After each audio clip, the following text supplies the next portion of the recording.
Hello and welcome to the Ship Shape Podcast, a series of podcasts where we meet amazing people and talk about their experiences, personal, technical, and all related to the maritime world. Come and dive in, dive in, dive in.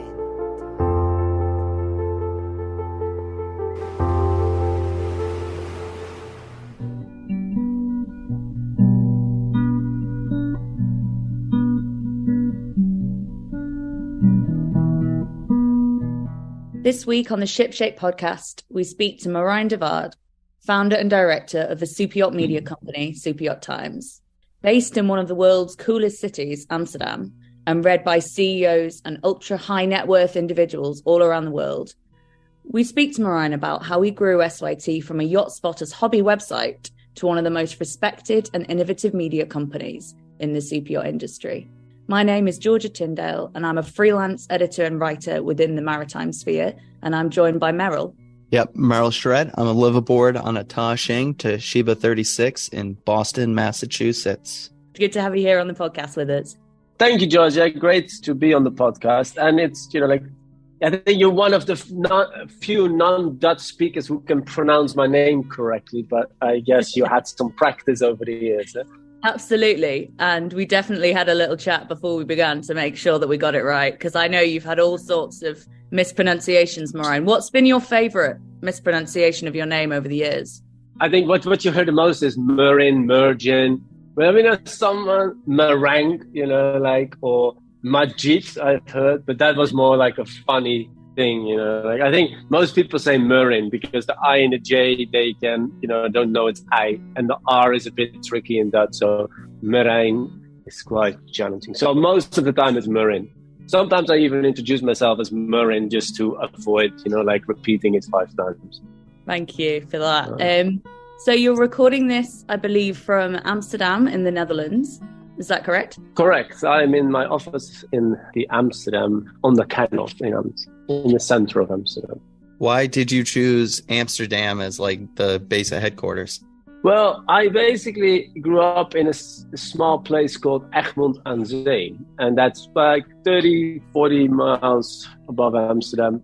And I grew up there. And when I started in 2005 selling pictures, I was still living there. And then I got a friend who rented an office in a city nearby. So then we moved there. And then, it's all nice and fun to live and work in the place you grew up as a kid. But then, you started thinking, I want to go somewhere else. And Amsterdam, in my point of view, is the coolest city in the Netherlands. And so I said, okay, I'm going to Amsterdam.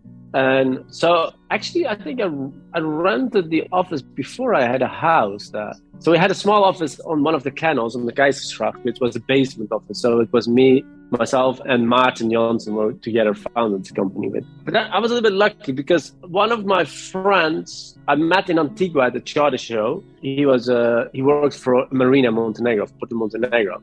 So, and then he said, one of my good buddies is Dutch. You should go and meet him. So I go meet this guy, Splinter, and he said, I actually, we met, and then a month later, I met him again in Antibes, south of France. And he says, well, actually, I'm going to work with Max at Porto Montenegro. Were you looking for a place in Amsterdam? So, yeah. So I said, you can take my place. So I said, okay, that's cool. So then a week later, we were at another boat show in Genoa, and he gave me the keys, and I'd never been there to this whole place, no idea. So, and then I went to this street in Amsterdam and had no number at the door, so I had to look for the door first. And then, ta-da, I had a place in Amsterdam for a very affordable rate. So, then it all worked out. And Amsterdam is just a fun, vibrant city, especially if you're in your 20s. So, yeah, that's why it was Amsterdam. And it's still Amsterdam, still living here and still working here.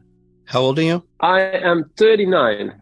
So, I was looking at kind of some videos that you did on the history of Superyacht Times. So it seems like it's kind of shifted and grown with the times. When you first got into it, it was a passion for super yachts. I liked big boats since I was very young. You've seen the videos as well that we sailed on the Dutch lakes and you realize, there's bigger boats than we have.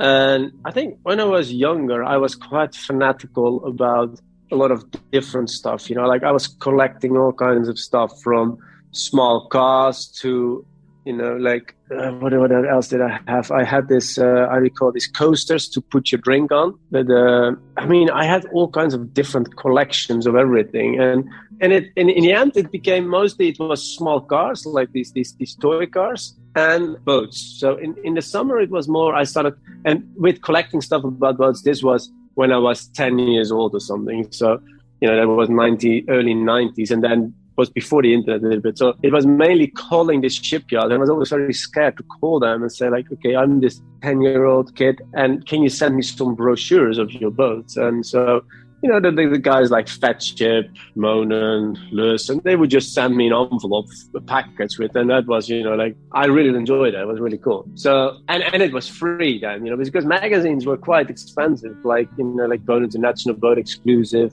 Merijn Yacht, and they were quite expensive when you're kind of a kid, so, and this was fun. Yeah, and then I got started, with the internet, you realize there's other people who are crazy like yourself that they enjoy big boats. So you got websites like yachtspotter.com and Power and Motor Yacht Forum where you could basically talk with other people. And that's also how I met Martin, who I started Superyacht Times together with. It was through yachtspotter.com. We started emailing about boats and exchanging ideas. And we met each other at the first time in April 2004 at the Finland shipyard. And actually, that's also the company where he works now. So that's a fun little thing. But I'm not sure whether I was answering kind of question, but I'm just rattling a little bit. Just basically, how did you get from it being this kind of hobbyist thing, and then obviously it's grown into something a lot bigger? Yes. So what the business? So basically, amongst these yacht spotters, there was also Chris. And Chris, he's on social media, Christo303. And he is a very good amateur photographer. And, I started taking pictures of boats as well because I wanted to take a picture of every single boat over 30 meters in the world. So I just started collecting that. And that I always need to have a mission, some kind of thing, like, okay, if I like this, what is the goal I want to achieve? And I want to get a picture of every boat over 30 meters, which was kind of hard, but, you need to start somewhere. So I started taking pictures of all kinds of boats. And Chris said to me then, I met him a few times and he said, yeah, sometimes I sell pictures. And this was around 2003, 2004 it was. And then I said, okay, so you can sell pictures. So I went to the south of France because obviously there's a lot of big yachts there. So I went to the south of France with the digital camera of my uncle because he had one. And I just started taking pictures of all the boats. And there was one new boat, a 47-meter Heesen called Yalla. So I thought, okay, this is a new boat. Nobody has seen it. So I'm going to email this picture to all these magazines. And Boat Exclusive, the German magazine, was the first one who bought my picture for, I believe it was 50 euros. So then I thought, okay, that's cool. So people buy pictures. And I was studying at that time. So and then I said, okay, I'm going to make a website, yacht-images.com. And there I'm going to put up all my pictures, like a stock photo library. And because I knew some other enthusiastic photographers, like good amateur photographers who like big boats as well. So I said, okay, I will sell your pictures as well. And we split, like what we sell it for. So you get 50%, I get 50%. So I had crew members. I had the captain of a cruise ship, who was actually my favorite because he was 3 months on, 3 months off. And he had a high angle before the drones were there, because drones, now everybody has a drone. But back then, all the pictures were taken from eye level, more or less, because, or you need to stand on the bridge. But he was standing on the bridge of the cruise ship and the boats passed by. So he looked down on them a bit. So he had a good angle for his pictures. Plus, he was 3 months between all the boats. So he took a lot of pictures of all these boats. As a yachting enthusiast, it was also a dream because you saw pictures of boats you'd never seen before. And then this picture selling is nice, but it's not an amazing business. Like back then, magazines had budgets, especially the US magazines, Power and Motor Yacht, they, especially with top hundreds, because the top 100 were the biggest boats in the world. And the shipyards would not always have photos or were allowed to give photos. So they just asked me, can you supply us with 50 of the 100 boats? And then, it was a few $1,000s, which was, as a student, was good business. But I wanted a bit more than just the photos, because I also kept track of all the boats in the world already in Excel files, but I wanted to create that online as well. And besides selling pictures, it's like I said, there's never going to be a huge market. And I knew I didn't have the skills to be a good photographer, so I didn't want to pursue that as a career. So then I thought, okay, there were Power and Motor Yacht Forum and Yacht Spotter, but Paramodia was owned by this magazine, and Yacht Spotter was a friend of mine who's Raphael, and he was running that. So I thought, I already had a lot of pictures of new boats in the Netherlands because we built a lot of boats here. So I said, okay, I'm going to graduate in June 2006. So I said, I go to the south of France, and I'm not going to look for a job. I'm going to build a website called Superyacht Times, and a few things are important. It has a database of all the boats with a picture of all the boats and daily news. So that we just started making, Martin and myself, and we hired a programmer. We gave him 5,000, was the only money we had. And so, after 6 months, it was finished, and we went live. I think it was the first couple of days of January 2007, and that's how Superyacht Times started. So one of the through lines in what you're describing is super yacht news. And obviously, as someone who has dabbled quite a lot in super yacht news myself, I know what that is. But not everyone listening to this podcast is an avid reader in the super yacht industry as I am. So Merijn, what would be a news story within the super yacht industry that people might be interested in reading about? I think the news that does best is not the nicest news. It's usually casualties, fires of boats, because that's what attracts the most traffic. Because I think that attracts traffic from people outside of yachting who just say, "Oh, wow, what's that?" It's a blaze of big boat on fire. It's not my most favorite news because I like boats. Because what we pioneered in the beginning, in 2007. We really had to search hard to find news every day, because companies would do a press release twice per year, not like every day, and so you had to search a bit harder. So one of the things, because we started with pictures, is we always had unique content or unique pictures of boats. And the biggest thing is usually the launch of a new yacht, because that's what also gets a lot of traffic. Plus, people are naturally curious to see, okay, what is the newest, coolest boat out there? So having the first pictures of a new launch, a new yacht is very, very important to us. And that's always how we have started. And there's loads of other news, like boats sold, boats on the market, like business updates, acquisitions. You name it, it's designs do quite well, design concepts. I think, I think we go a bit broader these days, that we do a bit more tenders news, also a bit more business news. And we started a technical magazine called How to Build It. And, on our soon to be relaunched website, we also have a section for how to build it with more technical in-depth news stories as well. When you were first getting into this whole thing, especially with the images, I'm sure that businesses weren't too forthcoming with giving you images right off the bat. How have you seen the industry change over time? I'm assuming they're a lot more open these days. Yeah, in the beginning, we had to sell the internet. We had to explain to people that, okay, there's also people who like boats who look on the internet. Now we just do print and we do events, so first we had to sell the internet in the beginning, until that probably started reading it themselves every day and thought it's actually quite, other people read it. And we actually had owners who wanted to build boats who came to the shipyard with printouts of all our pages, with all the boats they liked and they had seen. And with getting pictures, I think as media, it's never been so difficult to get the pictures from the shipyards or the brokers, because they all want publicity in the end. What has changed is that they are a lot more proactive, because they want to really send you something and push you to publish it. So they are a lot more, when we started, we really had to email and call companies, do you have anything new? And they say, well, what do you want? And now it's really, I don't know, if they have a new chair in the office, you get a press release almost, So it's like the world upside down. Now it's more you need to filter, okay, are we going to publish this or not, instead of calling and chasing everybody. We still like to do the chasing a bit, because you want also unique news stories, because if there's a press release, everybody gets it. And sometimes we get it before other people because we're quite big in the superyacht industry, and you can do that. But overall, a press release is everybody gets it, and then it's less unique. So we still always try to find unique news stories, and still important. This show was sponsored by MIDA, the Marine Industry Digital Agency. We know a lot about the marine industry, whether it be service, sales, repairs, we have it covered. Right. How are we going to help you? Easy. We are MIDA, the Marine Industry Digital Agency. Our marine knowledge, whether it's basic web development, adding video, sprucing up that tired website, new feature or app created for your customers' phones, we have it covered. Traditional marketing, advertising, or PR companies don't know anything about the marine industry, but we do. Check us out at www.mida.pro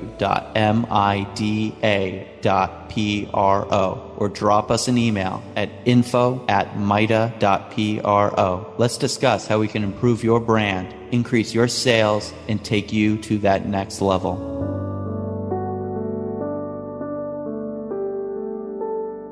Welcome back to the Ship Shape Podcast.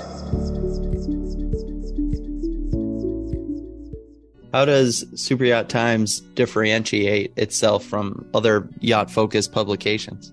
For me, there are not so many that, I'm quite a critical reader that I find things very quickly fluffy content or non-interesting, bad research, or people don't know their facts. And I think what makes us set apart is that, we are quite die-hard yacht enthusiasts, so we're quite critical on ourselves and on other things, and we like to get the facts right. We like to be first. We like to have everything. And we like to create our own content. And I think those things set us apart a bit. And I think if you look at in the Superyacht media, I would say we probably have one real competitor and then a few others. But I think it all depends on, there's only us that I think are international who are really on top of the news and really competitive and getting it. Plus, we also both have the manpower to do so. It's not like we are a one-man band or a two-man band. There is proper editorial teams. And I think for us, it's kind of hard to, when we started, it was easier to run something with two people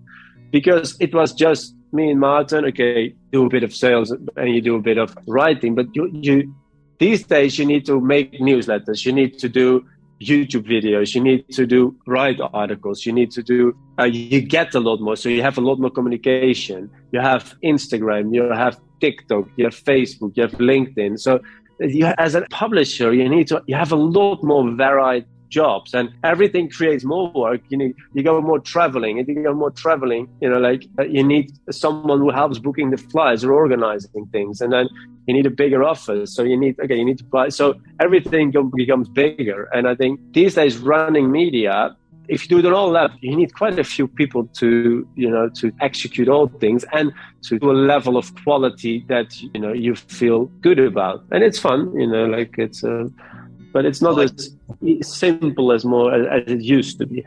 I can't imagine that everyone that you bring on with your editorial team is really coming from the marine industry. I know Georgia joined you guys before she had even understood anything about boats, but how do you train someone to, talk boat?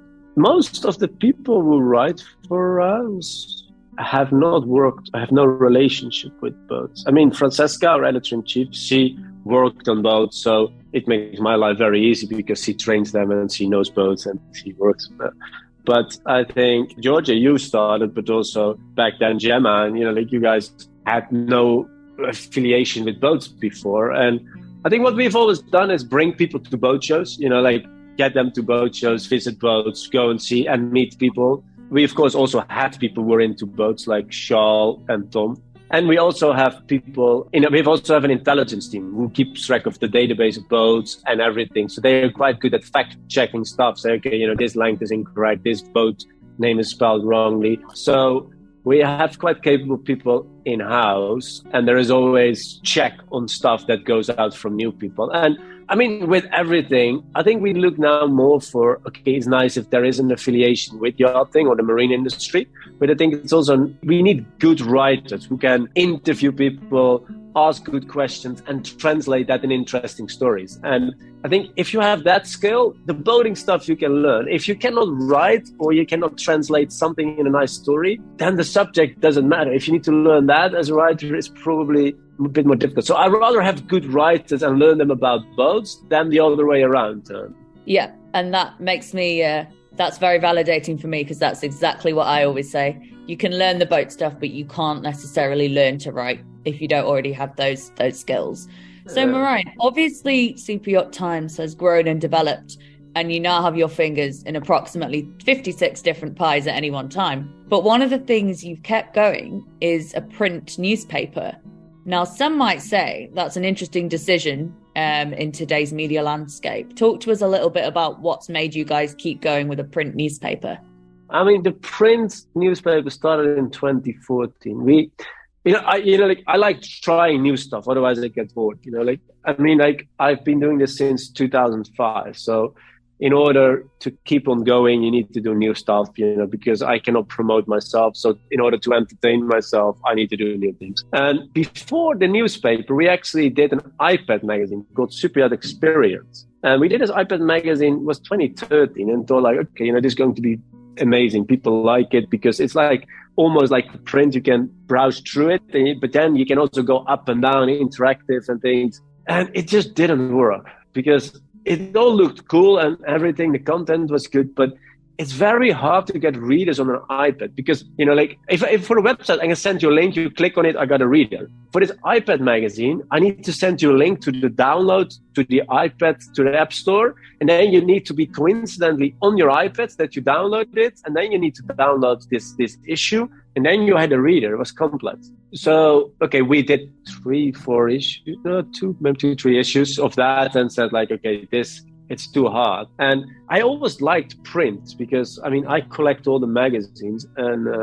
we're moving offices in 6 months and it just scares me a little bit about the amount of stuff we have collected over the last 7 years here, but that's another story. But so I like print. And I also realized as a media company, if you have print, people take you a little bit more serious because I don't know why, but I think I find print super easy. Print is a lot easier than digital because it's, you can design whatever you want. There's no technical implications. You just print it on the page and then you have it. And distribution is also not so complicated if you're a little bit switched on. So what we did for the newspaper, we said, okay, we're going to make a newspaper. We just do one issue first in 2014 and we do 24 pages. And the difference is that the articles in the newspaper were more in-depth content. And for our website, we had to produce stuff every day. And that was fine for that day, but the day after it was old. And so you didn't have a lot of time to invest in one article, because if you wrote an article in 30 minutes or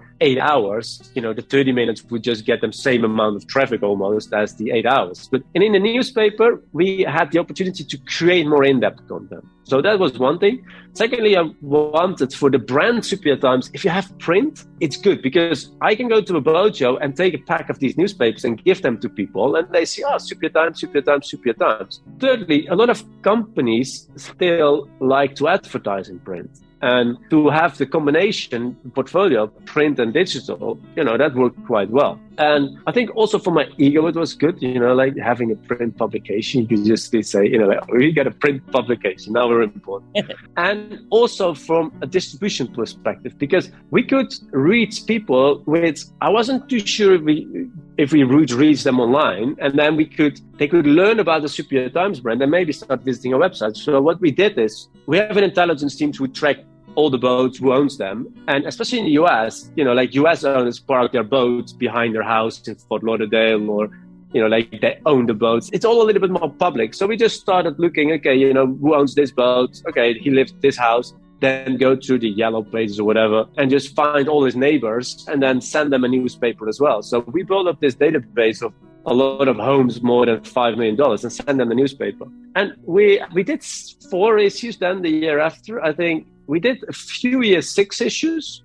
and now we're back at 4 issues. And I think that's right, because if you get print every month, it feels too soon always. Oh shit, another one, and then another one. So, and with quarterly, I think it's just about fine.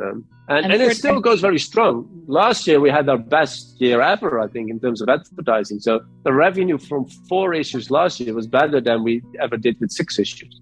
Print every month is also hard work for the editor, speaking as a former editor. Yeah. No, it's very hard. And every 2 months is still hard, and I think that's why every quarter is fine. I think it's the right balance. Plus, also, how big is this industry? So, how many people can you become repetitive as well at some point. One of the things that you've brought up, which I feel like we should hit on, is that of trying new things and innovative ways to really try to create awareness. And obviously, when you talk about marine, you can see a tendency on many companies to do the same thing over and over and over, even though it doesn't necessarily work. So how do you really know when to move on from like a test? I usually don't think so much very long about something, like it's, I think I have been in this industry for a long time and I know exactly who our clients are and readers. So financially, I always look at, how much could it cost us if it goes wrong? And if it's not so much, it's worth a try. And I think, it's not like we do a lot of crazy. I made, in 2016, I had this idea to do an event in London and events was another thing. We had print, we had digital, and then the ego wants events as well. So we did a party during the Met Strait. Okay, the party is a nice story. So basically, when we moved to Amsterdam in 2010-11, we said, okay, during the Met Strait, which is a marine equipment and trade show in Amsterdam, and that is Tuesday, Wednesday, Thursday, and I like the event because there's no yachts or anything, but a lot of people from the business are there. And we said, okay, we should do like a drink in our office. So we invited 50 people. And then someone came to me at this event, said at the Met, they said to me, oh yeah, you do this event tonight, right? I said, can we sponsor it? I said, if you pay for the beer and pizzas, we put some posters on the wall and you're a sponsor. So I said, okay, I'll do it. And so he did it. It was $500. And then the next year I thought, okay, I go to the bar around the corner from the office and I say to Dennis, the guy who owns it, so okay, if we give you 2,000, how many people for how long can we drink? Well, from 6 till 10 for 150, 200 people. I said, okay, and I called 4 companies. I said, do you want to sponsor this for 500 euros? I said, okay, let's do it. So, and then from there on, we started to develop. And I always thought it would be really cool if we can do a party for 1,000 people. And that's what we did in 2017 for the first time. I think we rented the biggest nightclub in Amsterdam and we had 1,200 people. And it became like a thing in itself, this party. And then COVID hit, obviously, and I wasn't, then we stopped the party, which I was actually kind of fine with because it became a little bit of kind of a big thing to organize as well. And this year we didn't, 2022, we didn't do it. And then I was walking on this mat and a lot of people asking, are you going to do the party? Are you going to do the party? And I said, no. But then they said, well, we might sponsor it. So, and now I think we might do it again in November. But to go back to 2016, so, okay, this party we had then as an event, but it was not really event. It was more, okay, it was a party, got out of control, got a little bit bigger. So I don't want to go into proper events. And what is the yacht industry always complaining about? Okay, we need to find new clients, we need to do this. So I started thinking, okay, if we need to find new clients, we need to go to a place where there is no yachts yet, but a lot of rich people. So you have like New York, Hong Kong, or London. So I thought, okay, Hong Kong and New York is quite far, so let's do London. And there's a lot of rich people. So I went to London looking at several locations. And then I found this Saatchi gallery. It was an amazing art gallery. And one of my friends, he has almost the same name as me, Merijn, so with an A instead of an E. He worked for Fatship in the marketing department, organizing events, and he just started for himself. So I called Merijn and said, what do you think of this idea? He said, okay, that's very cool, let's do it. So we go back to London, and in November, basically we pitched the idea to a few shipyards, and the first 4 said yes pretty quickly. And then we thought, okay, this is going to be super easy. And well, obviously not, but I think, and then we had to sign this contract with Saatchi Gallery in November, which we did. And then we had hopes by end of January, we would have sold for 500,000. And if we would not, then it would probably not a good idea to continue because the whole event would probably cost us 700,000. Well, at the end of January, we had sold for 250,000. I mean, we had tried a lot of things already. And so you run out of options in the yachting industry quite quickly. And then I said, if we would stop now, we'd probably lost 50 or 60,000, which would not be cool. But it just felt not right not to continue. So we went ahead. In the end, I still lost. I mean, the event was amazing. You came there, right, Georgia? It was my first time I ever met Superyacht Times was when I went to that event.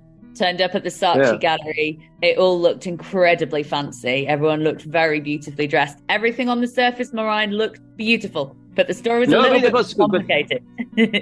So what we did different than only event is like we sold spaces in these galleries, but each gallery had a theme, and there were like 8 galleries. Like these galleries were, I don't know, were 20 meters by 8 meters with 4 meters high walls. And so we sold probably 30%, but every other part of the gallery, we had to create an exposition. So we had to come up with pictures, storylines.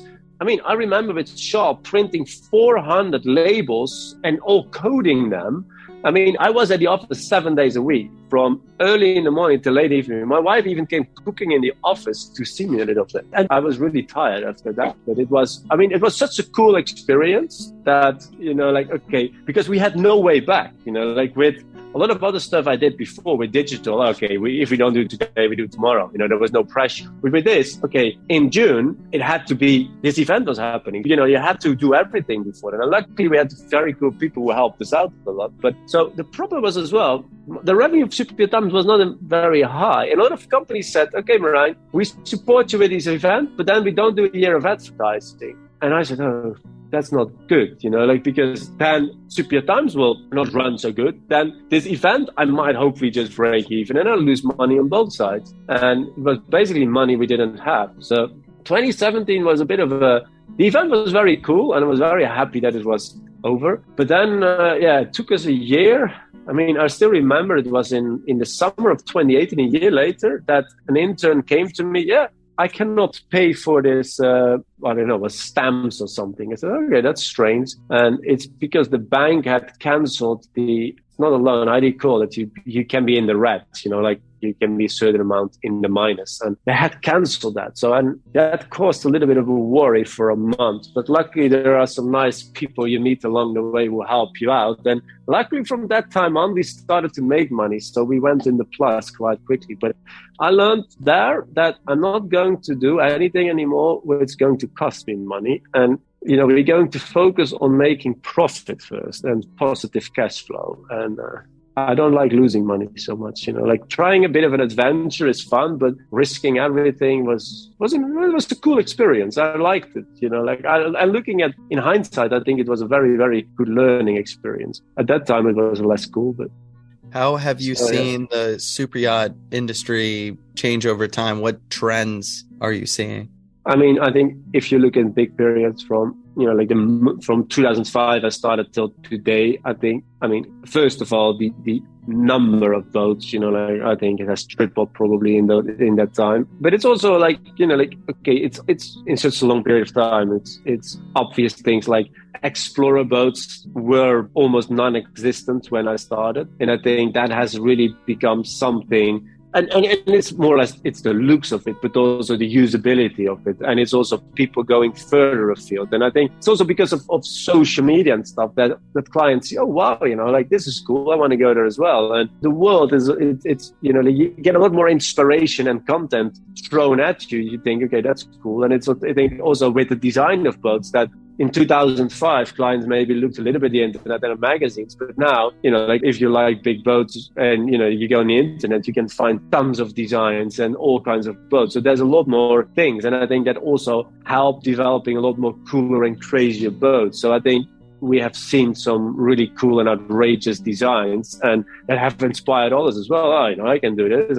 And I think so, and things like beach club and pools on board, I think when in 2005, big boats just had jacuzzis and maybe there were a few with pools, but these days they try to fit pools on 150 feet boats or even smaller boats because it's all a bit more about the enjoying factor, spending more time. And I think because of COVID, another thing is that people spend even more time and go further afield because that really accelerated the way you can work from anywhere, we realized with COVID, because we had to work from home. And now people say, I can work from the boat, I can work from here. So I think there's a lot of things have changed. And the charter market has become a lot bigger because, there's a huge amount of people who maybe would never buy a boat, but who like renting a boat.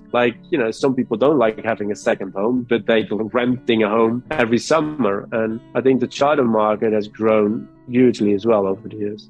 Can you talk about any notable interviews or profiles that the magazine has covered? Who's been some of the wildest stories?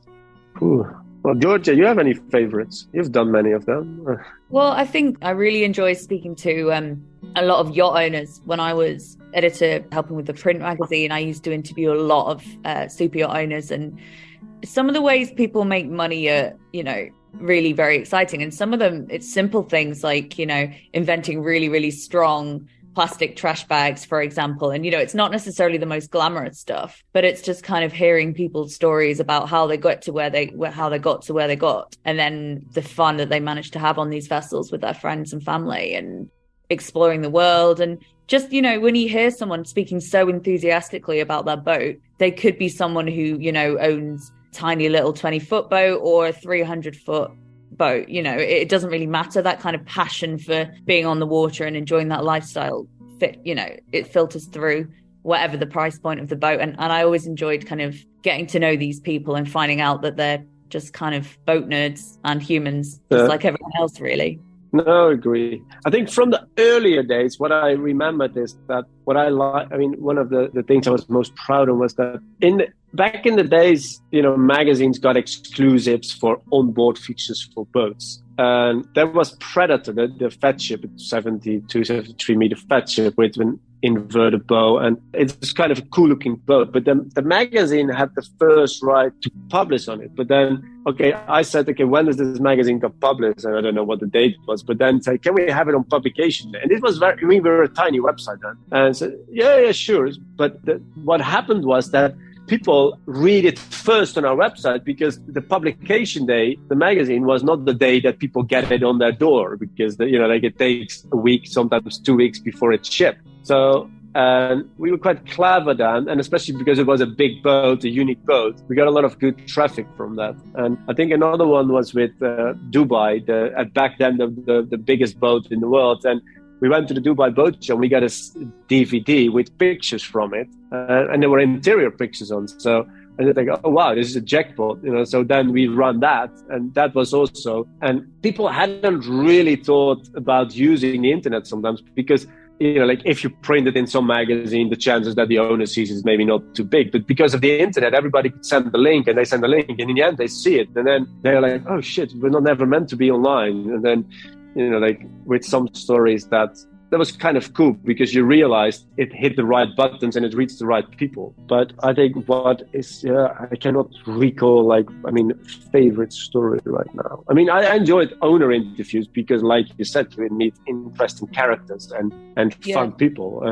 I like doing, I think it was William Brett McGill, the CEO of Marine Max. I spoke to him. I think that was quite soon before I moved on from SYT, actually. But I remember just speaking to him and thinking, wow, this is lots of different parts of the industry coming together in such a fascinating way. Marine Max is enormous. And then now dabbling in the super yacht industry. Just such a fascinating. We did one together, right? Yeah, I think so. Yeah. I'm pretty sure. It was a nice really one. cool.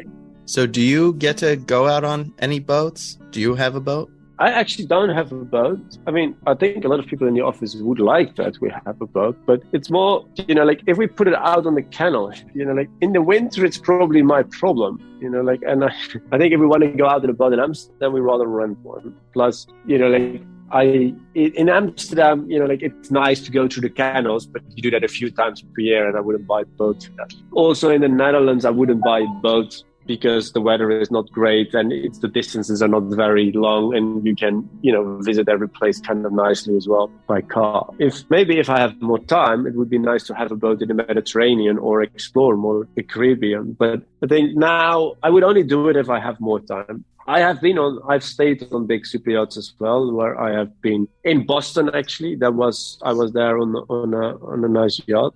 I got invited, and I think if I had the money, I would certainly buy a super yacht, because I think it's an amazing way of traveling, because you can just say, that trip was, we started in Newport and then we stayed one night Martha's Vineyard, then we went to Nantucket for a couple of nights, then cruised through Boston and then left the boat in Boston. And that's just an amazing trip of, I think, 9 days or something, and seeing all these different places from basically your own villa on the water. So I would definitely buy a super yacht if I had the money, because of, just the exploration of certain parts of the world. And it's, like sitting in Saint-Tropez with your boat is probably fun for a few times, but more, like Asia, even the US or Caribbean, Mediterranean. I think it's a cool way of exploring. Before we draw it to a close, Merijn, I know you do work with peer mentoring as well within the industry. I know you've been involved with Yachting Ventures and other initiatives to help young businesses and startups within the industry. What would you say are the top qualities that people need to have in order to succeed as a business within the super yacht sphere? I think if you start a business in the super yacht industry, what a lot of people do is I think they overestimate the market. They all think, okay, there's 5,000 super yachts. I'm going to make a product for this boat and I'm going to sell it. I'm going to get 10% of the market and then it'll be fine. So I think it's a little bit more complex than that, because if you look at the 5,500 boats there are, one third is too old. They would never really be interesting. The other part is boats with small budgets. And then, so actually your market, I think understanding this market is one thing, if you want to start a business. Secondly, it's a slow business, because it sounds like for some people a big business, everything, but in the end, look at the shipyards. The Seabass members, around 22 or something, they probably build 70 or 80% of all the yachts in the world. That's that's a handful of that's 20 companies or so. And then the brokers, of course there are certain companies and suppliers, but in the end it's not a huge market, and people do business with people, and people need to know you, and that takes time. So if you want to be in this business, you need to be patient, and you need to be persistent. Plus, I would definitely go and travel to boat shows, because if you get along with people and, if you have a drink together or, buy to eat, the chances they give you some business are a lot higher. Of course, you need to have a good product and things as well, but, it's a people business. Well, I totally feel you on that. Generally, everyone I talk to, I tell the same story about networking. And exactly. The marine industry and boating and yachting is one of those last few industries in which you really have to be good at communication. Well, it was absolutely fascinating to talk to you and hear about the journey and a lot of the lessons that you've learned along the way. And it was a fascinating interview. So Merijn, if people want to find Superyacht Times and all the things that you guys are doing, what do they need to do? Go to superyachttimes.com. It's pretty straightforward. Thank you guys. I enjoyed this very much as well. Thank you, Merijn. Take care.